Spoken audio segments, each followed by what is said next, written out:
Welcome to rapid miss Tamil channel. BEd second year ஸ்டூடெண்ட்ஸுக்கு வீடியோவில் நம்ம நாலேஜ் அண்ட் கரிக்குலத்தில் இருக்கக்கூடிய இம்பார்ட்டன்ட் கொஷின்ஸ் நம்ம வந்து பார்க்க போகிறோம். ஃபஸ்ட்டு 5 யூனிட்ஸுக்கான இம்பார்ட்டன்ட் கொஷின்ஸ்.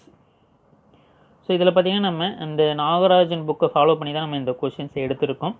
அதே மாதிரி அது வந்து யூனிட் வைஸ் எடுத்திருக்கிறதால அது வந்து எந்தெந்த யூனிட்டில் இருக்குது, எந்த யூனிட்டில் எத்தனாவது நம்பரில் இருக்குன்றதையுமே நம்ம மென்ஷன் பண்ணியிருக்கோம். ஸோ தேவைப்படுறவங்க அதை நீங்கள் யூஸ் பண்ணிக்கோங்க. அதனுடைய பிடிஎஃப் நம்ம இந்த வீடியோக்கில் டிஸ்கிரிப்ஷனில் தரேன். ஸோ ஃபஸ்ட் யூனிட் பார்த்திங்கன்னா உங்களுக்கு எபிஸ்டமாலஜி பேசிஸ் ஆஃப் எஜுகேஷன்ன்றதை வந்து கொடுத்துருப்பாங்க. ஸோ இதில் பார்த்திங்கன்னா நம்மளுக்கு என்னென்ன இம்பார்ட்டன்ட் கொஷின்ஸ் இருக்குது. ஃபஸ்ட் யூனிட்டை பொறுத்தவரையில் உங்களுக்கு கல்வியின் மெய்யறிவியலின் அடிப்படைகள்ன்றது கொடுத்துருப்பாங்க. ஸோ இதில் நம்ம வந்து பேசிக்காக பார்க்கும்போது explain the teaching, training and distinction between knowledge and information. So இந்த வேறுபாடுகள் வந்து கண்டிப்பாக கேட்குறாங்க. கண்டிப்பாக அந்த வேறுபடுத்துறதை பற்றி கண்டிப்பாக ஒரு எக்ஸாமினேஷன் கொஷின் வந்து கண்டிப்பாக நம்ம எக்ஸாமில் எதிர்பார்க்கலாம். கற்பித்தல் பயிற்சி, மேலும் அறிவு மற்றும் தகவல் இவற்றிற்கு இடையே உள்ள வேறுபாட்டை விளக்குன்றதை வந்து கொஷினாக கேட்டிருக்காங்க. அதே மாதிரி describe the types of knowledge, how knowledge is distinguished from ஸ்கில்ன்றதை கேட்டிருக்காங்க. அறிவின் வகைகளை விளக்கு, மேலும் அறிவு மற்றும் செயல்திறன் இவற்றின் வேறுபாட்டினை கூறுக என்ற கொஷினுமே நம்மளுக்கு வந்து அடிக்கடி கேட்டிருக்காங்க. Explain the skill of teaching, distinction between the reason and belief. So இது மாதிரி டீச்சிங்கோ இல்லை ட்ரைனிங் இது ரெண்டுத்த ஒன்று டிஃபைன் பண்ண சொல்லிவிட்டு வேறுபாடுகள் ஏதாவது இரண்டு வேறுபடுத்த சொல்லுவாங்க. கண்டிப்பாக இது மாதிரி வேறுபாடு இருக்கக்கூடிய கொஷின்ஸ் பார்த்துக்கோங்க. அதே மாதிரி right short notes on teaching versus training, கற்பித்தல் பயிற்சியளித்திற்கான வேறுபாடு கேட்குறதுக்கு கண்டிப்பாக அது முக்கியமான கொஷினு. எபிஸ்டமாலஜிக்கல் மெய்யறிவியல் என்றால் என்ன, ஸோ அதுவுமே நீங்கள் உங்களுக்கு அது கண்டிப்பாக தெரிஞ்சிடும் ஃபஸ்ட் யூனிட்டு. செகண்ட் யூனிட்டை பொறுத்தவரையில் social basis of education. So இப்போ சமூகத்தினுடைய கல்வி சமூக அடிப்படைகள்ன்றதை கொடுத்துருப்பாங்க. ஸோ இந்த யூனிட்டை பொறுத்தவரையில் கண்டிப்பாக அந்த சம உரிமை மற்றும் சமத்துவம் இவற்றின் கல்வியின் சமூக தாக்கங்களின் மூலம் விளக்குன்றதை வந்து கேட்பாங்க. Equity, equality. ஸோ இதை பார்த்திங்கன்னா நம்மளுக்கு இரண்டுத்துக்கான வேறுபாடுமே நம்மளுக்கு வந்து கேட்கறதுக்கான வாய்ப்பு இருக்குது. ஸோ இந்த ஈக்விட்டினா என்ன, ஈக்குவாலிட்டினா என்ன, சம உரிமை மற்றும் சமத்துவம் மற்றும் முழுமையான சமத்துவம், இதுவுமே பார்த்திங்கன்னா நம்மளுக்கு டிஃப்ரென்ஷியேஷன் கேட்குறாங்க. Discuss the ways and means of equalising educational opportunity. So இது ரொம்பவும் முக்கியம். கல்வியின் சம வாய்ப்பினை ஏற்படுத்தும் வழிமுறைகளை விவரிக்க. So third question, describe the influence on society, culture and modernity on education, industrialisation and democracy on education. So இது பார்த்திங்கன்னா ஒரு 2 கேள்வி இது சேர்த்து நம்ம வந்து கொடுத்துருக்கோம். ஸோ இதில் பார்த்திங்கன்னா நம்மளுக்கு 2 கொஷின்ன்றது இதிலேருந்து கேட்க முடியும். கல்வியில் சமூகம் மற்றும் பண்பாடு ஆகியவற்றின் செல்வாக்கினையும், தொழில்மயமாதல், நவீனத்துவ ஜனநாயகம் ஆகியவற்றில் கல்வியில் ஏற்படுத்தும் தாக்கத்தினை விளக்கு. ஸோ இதில் பார்த்திங்கன்னா நம்மளுக்கு அந்த வேறுபாடுகள்ன்றதை கேட்பாங்க.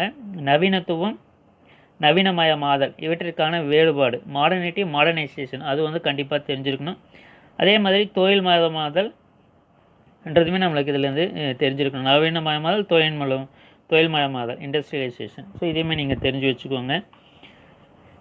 Fourth question, criticise the understanding social justice and dignity with special reference to Ambedkar. சமூக நீதி மற்றும் தனிநபர் கண்ணியம் குறித்த அம்பேத்கரின் கருத்துக்களை விளக்கு.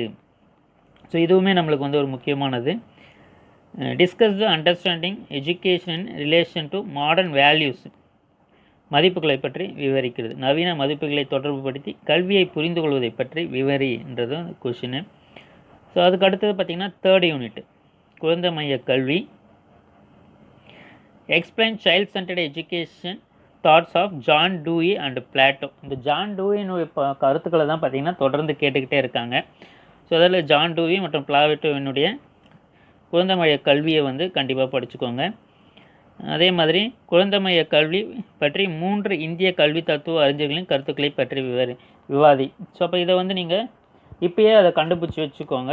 3 educational thoughts of Indian philosophers in child centred education. So இது மாதிரி இந்திய தத்துவ அறிஞர்கள்ன்றதை நம்ம தெரிஞ்சால் தான் இதை வந்து எழுத முடியும். ஸோ நமக்கு நம்மளுடைய காந்திஜியை பற்றி நீங்கள் எழுதுங்க. ஜே.கே. கிருஷ்ணமூர்த்தி, அது வந்து உங்களுக்கு அந்த 5th யூனிட்டில் கொடுத்துருப்பாங்க. இதில் வந்து Tagore.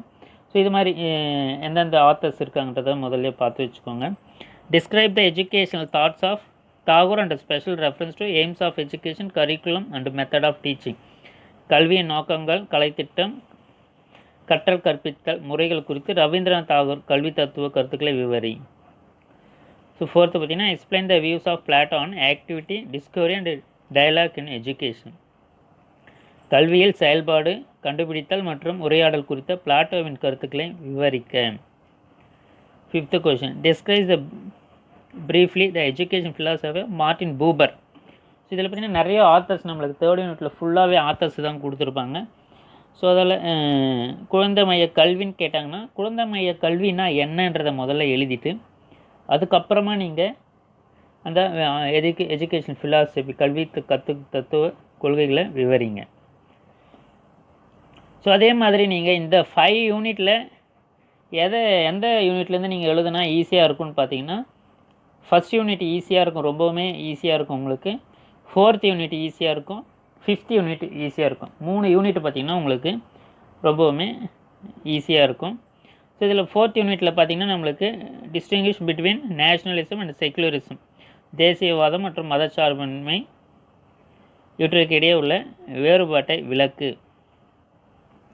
Explain the view of Tagore on nationalism, universalism and secularism on education. So இது பார்த்திங்கன்னா தாகூரை பற்றியும் கேட்பாங்க. அதே மாதிரி ஜே.கே. கிருஷ்ணமூர்த்தியை பற்றியும் இதே கொள்கைகளை வந்து கண்டிப்பாக கேட்பாங்க, அதையும் பார்த்துக்கோங்க. அதே மாதிரி 5th யூனிட்டை பொறுத்தவரையில் சேம் ஜான் டூயினுடைய concept of democracy and education, ஜனநாயகம் மற்றும் கல்வியை பற்றிய ஜான் டூயினுடைய கருத்துக்களும், democratic practices in education and training for democratic citizenship, கல்வியில் பின்பற்ற வேண்டிய ஜனநாயக நடைமுறைகள் பற்றியும் குடியுரிமை கல்வியை கற்பித்தல் செயல்பாடுகள் குறித்தும் விளக்கு. Write a short note on education in democratic society, அதே மாதிரி மல்டி கல்ச்சுரல் எஜுகேஷன் சொசைட்டி, ஜனநாயக சமூகத்தில் கல்வி மற்றும் பன்முக பண்பாடு சமூகத்தில் கல்வி. ஸோ இது ரெண்டுத்துக்குமான விஷயங்களும் தெரிஞ்சிருக்கணும். இதுதான் ஃபர்ஸ்ட்டு 5 யூனிட்ஸு. இதில் நீங்கள் கண்டிப்பாக 4th 5th ஃபஸ்ட் யூனிட்டை நல்லா படித்து தெரிஞ்சு வச்சுக்கிட்டிங்கன்னா உங்களுக்கு நீங்கள் இதை ஈஸியாக எழுதலாம். ஸோ இதே மாதிரி அடுத்த 5 யூனிட்ஸுக்கு தேவைனாலும் நம்ம திரும்பவும் நாளைக்கு போடுறோம். இது வந்து உங்களுக்கு யூஸ்ஃபுல்லாக இருந்ததுன்னா தெரிவிங்க. இதே மாதிரி நான் அடுத்த 5 யூனிட்ஸுக்கு நாளைக்கு நம்ம இன்னொரு வீடியோவில் கொஸ்டின் அண்ட் ஆன்சர்ஸை பார்க்கலாம். உங்களுடைய கருத்துக்கள் வேறு எது இருந்தாலும் நீங்கள் இந்த வீடியோக்குள்ளே கமெண்ட் பண்ணுங்கள். தேங்க்ஸ் ஃபார் வாட்சிங்.